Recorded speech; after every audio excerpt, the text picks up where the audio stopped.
Jadi setan dasim ini, kata Syekh Umar Al-Bantani, dia hanya akan masuk ke rumah satu yang tidak ada salam di rumah itu, yang kedua yang tidak ada nama Allah disebut di sana, tidak ada sholat duha, tidak ada tahajud, tidak ada zikir, tidak ada anak mengaji. Itu rumah senang sekali diprovokasi oleh setan.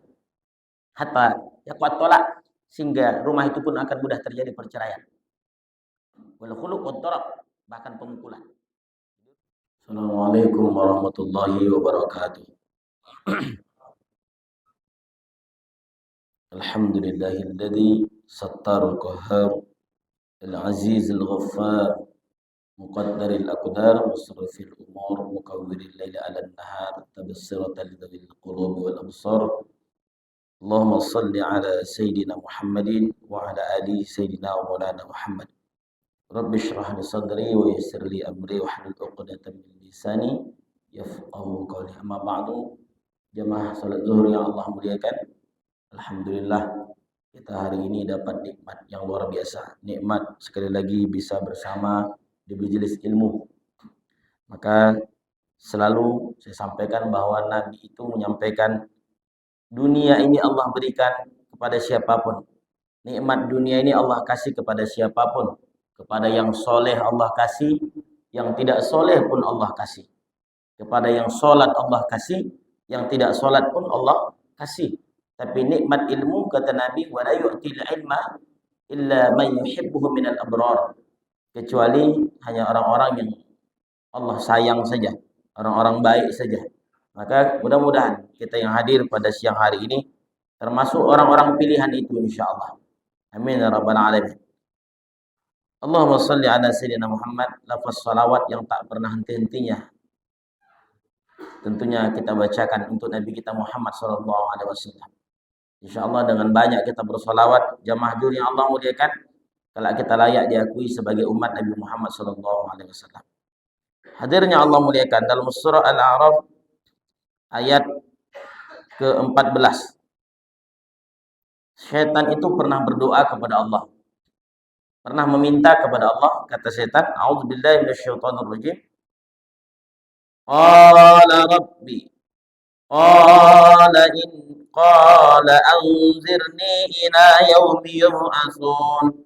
Qala rabbi anzirni ila yaumi yub'atsun.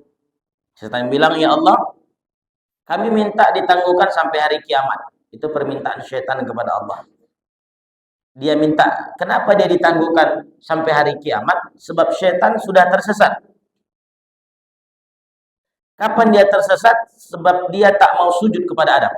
Maka oleh karena itu dia minta kepada Allah, Rabbi anzirni, tangguhkan kami ya Allah sampai hari kiamat.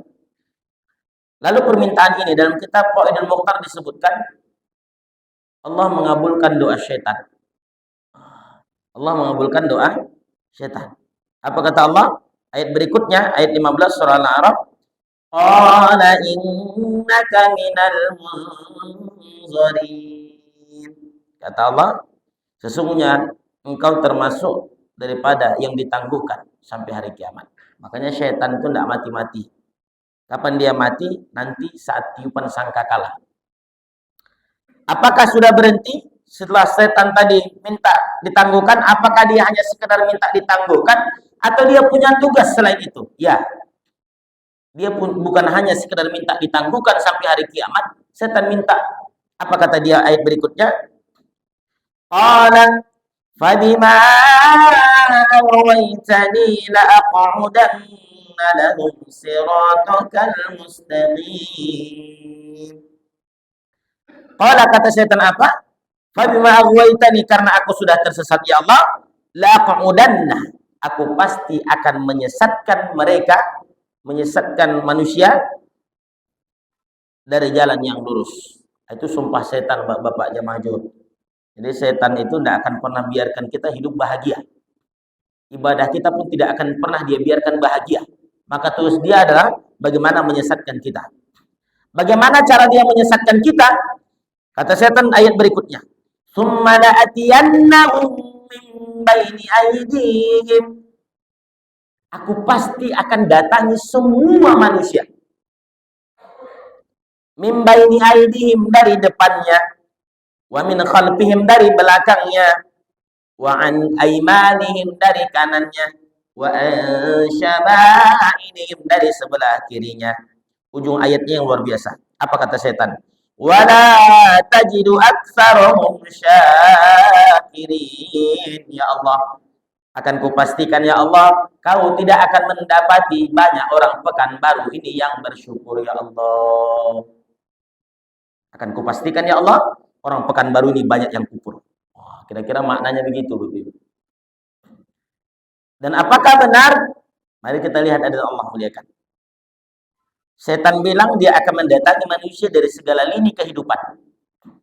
Setan bilang dia akan mendatangi kita dari segala lini kehidupan. Dan ternyata benar. Dalam kitab Nasaihul Ibad disebutkan, Umar bin Khattab ada beberapa setan dan keturunannya. Dari segala macam lini. Yang pertama dari segmen pasar. Ternyata ada setan yang menggoda manusia untuk tersesat. Untuk zalim di pasar. Pasar kalau dulu pasar Madinah. Kalau sekarang nih ada SKA, ada Living World, ada Transmart, ada pasar-pasar, pasar Cipuan, pasar Said, ya pasar lah. Nah, ada ternyata satu setan khusus di pasar itu yang tugasnya yazinu lil bai'in, menghiasi mulut para pedagang itu untuk al-kadhib, untuk dusta. Apalagi tatfiful kail wal mizan, curang dalam menimbang dan menakar. Ternyata hadir Allah muliakan, ada satu setan yang memang ditugaskan untuk menyesatkan manusia dari pasar. Maka kalau kita tarik ke dalam sebuah hadis Nabi, Nabi pernah bilang bahwa seburuk-buruk tempat di muka bumi ini adalah pasar. Sebaik-baik tempat adalah mas. Tapi kalau ditanya Bapak Ibu, mana lebih banyak? Yang di pasar atau yang di masjid? Ya. Yang di pasar lebih banyak. Yang lalai lebih banyak. Makanya mudah-mudahan saya doakan yang hadir ini mudah-mudahan termasuk orang-orang yang selamat. Nah, yang tidak hadir pun selamat juga. Cuman beda surganya, kalau bapak-bapak ini di VIP, mereka di teras lah. Mereka di mana? Teras. Tapi alhamdulillah yang penting masuk daripada tidak, Ustaz. Tak dapat rotan akar pun jadi. Nah, dia rusak manusia itu dari pasar, dia goda, curang dalam menekan dan lain-lain. Makanya sampai ada doa masuk pasar, Bapak Ibu. Apa doa masuk pasar? La ilaha illallah wahdahu la syarikalah. Lahul mulku wa lahul hamdu yuhyi wa yumiitu wa huwa ala kulli syai'in qadir. Untuk Bapak-bapak kalau bawa belanja istri, ya Pak, sering baca itu, Pak. Supaya tidak habis langsung uang, bacalah itu, Pak. Karena istri-istri yang lemah akan mudah dilemahkan oleh setan. Nampak tas baru, bang, tas baru. Nampak jam baru, jam baru.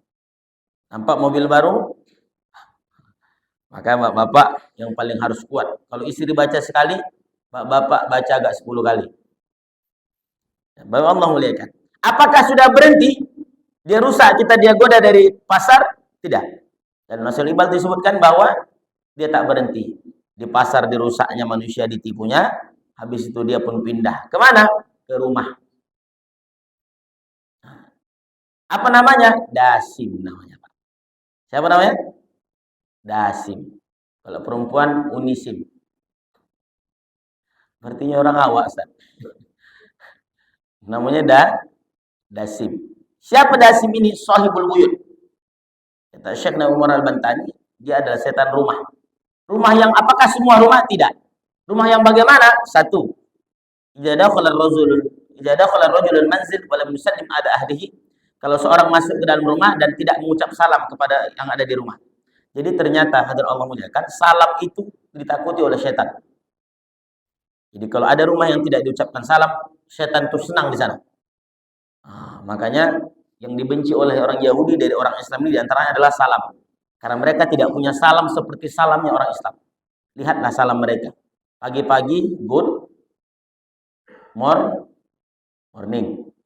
Siang, good. Ada yang tahu bahasa Inggris ini? Atau kita sama semua? Malam, wah, good night. Ribet, good evening, good afternoon. Saya dulu bahasa Inggris, pas pelajaran bahasa Inggris sering tidur. Allah muliakan. Tapi lihatlah Islam, mau pagi, mau siang, mau sore, mau malam, assalamu, selamat anakmu, selamat rumahmu, selamat binimu, selamat hartamu, itu doa. Assalamualaikum. Makanya dan Allah muliakan, dulu masih ingat waktu kecil-kecil tuh sebelum berangkat sekolah, salam dulu. Assalamualaikum. Hari ini anak tuh pulang, emak ayahnya tak ada di rumah, sibuk kerja, akhirnya masuk rumah tidak pakai buka pintu, nyolong masuk. Itu yang terjadi hari ini kebanyakan. Tapi mudah-mudahan kita masih mengamalkan daripada salam ini. Assalamu alaikum. Jumpa di jalan, assalamu alaikum. Jadi setan dasim ini, kata Syekh Umar Al-Bantani, dia hanya akan masuk ke rumah satu yang tidak ada salam di rumah itu. Yang kedua, yang tidak ada nama Allah disebut di sana. Tidak ada sholat duha, tidak ada tahajud, tidak ada zikir, tidak ada anak mengaji. Itu rumah senang sekali diprovokasi oleh setan. Hatta yakuat tolak, sehingga rumah itu pun akan mudah terjadi perceraian. Wal khuluq wat tarab, bahkan pemukulan. Jadi rumah-rumah seperti itu yang sering cekcok di rumahnya, agar Allah muliakan, tolong cek seberapa sering nama Allah disebut dalam rumah itu dan seberapa mengamalkan salamnya orang di rumah itu. Namanya setan dasim yang mudah memprovokasi. Siapa yang diprovokasinya Ustadz? Orang-orang yang tidak menyebut nama Allah di rumah itu. Hadirnya Allah muliakan, saya mengalami sendiri di rumah itu karena anak-anak mengaji setiap Senin sampai Jumat, pada maghrib sampai menjelang Isya. Saya alhamdulillah jarang kami ada cekcok di rumah itu. Bisa jadi karena ada anak mengaji setiap hari di rumah, ada anak sholawat setiap hari di rumah. Itu yang saya rasakan. Tapi insya Allah kalau suami istri saling menjaga, menghidupkan nama Allah, kemudian salam itu tidak hilang di rumah itu, insya Allah mudah-mudahan setan dasim tidak akan suka rumah-rumah demikian. Maka dulu hadir Allah muliakan, ada cerita setan gemuk dan setan kurus. Setan gemuk ini bertanya kepada yang kurus. Dalam kitab Qaidul Muhtar disebutkan, kenapa engkau kurus? Kata yang kurus nih, ambo salah masuk rumah. Saya salah masuk rumah. Saya masuk ke rumah Ustaz Abu Hamid. Kenapa? Inyo tagak bismillah, duduk bismillah, makan bismillah, minum bismillah, semua bismillah. Sehingga saya tidak punya kesempatan untuk makan dengan dia. Makanya kenapa hadir Allah muliakan, mohon maaf, bahkan berhubungan intim sekalipun, baca doa. Kenapa Ustaz? Biar tidak ikut setan. Kalau ada orang yang mohon maaf tidak baca doa, itulah yang anaknya macam, memang tidak bentuknya bang, tidak bentuknya, cuman perangainya 11-12 macam. Bukan saya ngomong Pak. Kenapa segala sesuatu itu Islam Pak? Kita masuk masjid aja baca doa. Apa doanya? Bismika Allahumma ahya wa bismika amut. Itu doa lalo. Maka nampaknya agak berat siang hari ini, banyak agak lalo. Semua dibaca doa. Makan doa, minum baca doa. Bahkan kalau kita lihat minum Nabi itu bagaimana? Bismillah, alhamdulillah. Bismillah. 3 tegukan. Nabi minum 3 tegukan. Bismillah, alhamdulillah. Bismillah, alhamdulillah. Bismillah, alhamdulillah. Ditanya kepada Syekh Mutawalli Asy-Sya'rawi, apa kata ulama kepada beliau? Apa kata yang bertanya? Syekh, bagaimana cara kami menahan nafsu kami ini supaya jangan terlalu tinggi nafsu kami? Apa kata Syekh Mutawalli Asy-Sya'rawi? Tirulah cara minum Nabi. Ternyata minum 3 kali itu diantara trik mengontrol nafsu. Kita kalau habis buka puasa Pak, datang beduk, mana yang kita tiru? Langsung atau itu? Kebanyakan yang masih belum bisa mengontrol nafsu. Tapi kalau bisa, bismillah. Jadi hadir Allah muliakan, ada doanya. Makan doa. Keluar masuk WC ada doa. Itu dari Islam. Supaya setan tidak ikut dengan termasuk kalau buka baju, masuk mandi sebelum mandi itu. Ada doanya supaya setan jin tidak melihat aurat kita. Bismillahirrahmanirrahim. La ilaha illahu. Maka tertutup pandang setan tadi. Hadir Allah muliakan. Jadi dari pasar setan dirusaknya manusia. Dari mana lagi Ustaz? Dari rumah pun dirusak. Jadi rumah-rumah yang dirusaknya pun rumah-rumah yang jauh daripada Allah. Maka hadirnya Allah muliakan, tugas kita adalah bagaimana ya di rumah itu supaya kita menjadi keluarga yang tidak mudah diprovokasi oleh setan. Yang kedua, kemudian yang ketiga, yang terakhir, ada 9 sebenarnya disebutkan oleh Umar bin Khattab. Cuma dengan waktu kita buat 3 saja hari ini. Yang ketiga, kata Syekh Nawawi dalam kitab itu, dari pasar kita digoda supaya bohong, dusta, curang, menimbang. Yang kedua, dari rumah digodanya, berkelahi, cekcok, ribut, cerai. Tugas setan. Yang ketiga, ibadah. Ketika orang ibadah dibuatnya berat kepalanya. Nama setannya Wasnan. Wa huwa syaitonun naum. Inyo setan lalo. Jadi Bapak Ibu yang Allah muliakan, ternyata baru saya paham kenapa berat betul hadir di kajian. Berat betul sholat subuh. Karena memang ada spesialis setan yang membuat kepala ini berat, Pak. Bisiklir ra'si itulah wasnan. Berat betul. Wah. Jadi setan itu dari rumah digodanya. Supaya kalau kita dari kantor digodanya. Misal lagi musola, ada yang tergoda, ada yang tidak. Yang tidak masuk ke masjid. Udah sampai masjid, apakah Bapak Ibu yang sudah sampai sini dibiarkan? Tidak. Lalu bagaimana? Kita buat inyo lalo. Dibuat apa? Lalo. Makanya berat sekali mengaji. Makanya Allah muliakan, memang betul ini berat, duduk musolanya berat. Kalau yang di klub-klub malam itu kata setan, ini kita goda, enggak usah. Nyokan awak sadunya. Kawan. Ini musola, yang di masjid Baitur Rahim, wah, itu wajib itu goda itu. Fardu ain gitu mereka. Supaya apa? Jangan mereka bisa ibadah dengan bahagia, jangan bisa ibadah dengan tulus. Hadirnya Allah muliakan. Jadi kita balikkan ke ayat tadi, ternyata setan itu bersumpah sudah untuk menyesatkan kita dari jalan yang lurus, dan dia akan pastikan di hadapan Allah, saya akan pastikan ya Allah, kau tidak akan dapati hambamu banyak yang bersyukur. Kalau saya maknakan, saya perkecil lagi, kalau hamba terlalu luas, ya Allah, saya akan buat orang-orang Pekanbaru. Kita perkecil lagi, ya Allah, saya akan buat orang-orang Bang Riau Kepri tidak akan jadi orang yang bersyukur. Akan kupastikan ya Allah. Lihat. Karena ayatnya itu pakai la'atiyanna. La'atiyanna itu ada 2 penguat. 1 lam di awal, kedua nun di ujung. Ada 2 kalimat penguat di sana yang maknanya adalah pasti akan kudatangi mereka. Makanya ada yang bisa pengajian, ada yang tak tahan, ada yang cabut. Karena ini kebaikan. Jadi tugas dia adalah bagaimana membuat kita lari. Maka dalam Allah mudah-mudahan ini menjadi informasi kepada kita untuk menjadi semangat bahwa sekali lagi kita dihindarkan Allah daripada godaan syaitan yang terkutuk. Mudah-mudahan bermanfaat untuk saya dan kita semua. Sama-sama kita melawan daripada syaitan. Syaitan itu sifatnya lemah dan dia hanya senang dengan orang yang lemah. Titik. Ini saja. Mudah-mudahan bermanfaat. Bila taufiq hidayah. Subhanakallahumma wa bihamdika asyhadu an la ilaha illa anta astaghfiruka wa atubu ilaik. Wassalamualaikum warahmatullahi wabarakatuh.